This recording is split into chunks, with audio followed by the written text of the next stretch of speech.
The Trump administration is calling for a ban on flavored e-cigarettes after hundreds of people got sick after vaping.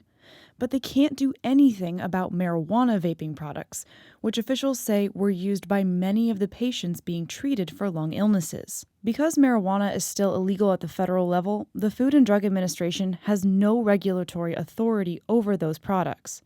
That means manufacturers in states that have legalized marijuana in some form are left to regulate the products themselves, and black market vapes are completely unregulated.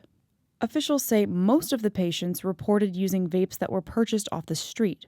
However, one death has been linked to a cannabis vape purchased at a legal dispensary in Oregon.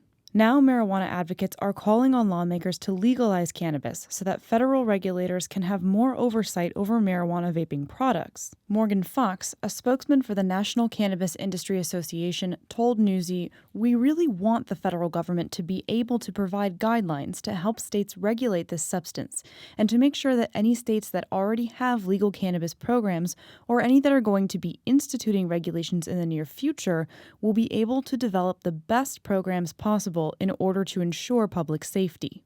Both the NCIA and the Cannabis Trade Federation issued guidelines to lawmakers and vape manufacturers this week, including removing marijuana from the list of federally controlled illegal substances and regulating it, encouraging licensed vape cartridge makers to stop using oil additives that have been linked to the lung illnesses, and encouraging retailers to voluntarily recall any products that could contain those additives. Retailers in Oregon have already started removing some vaping products from dispensary shelves, and regulators in Massachusetts are considering a measure to require marijuana companies to list ingredients in vape cartridges.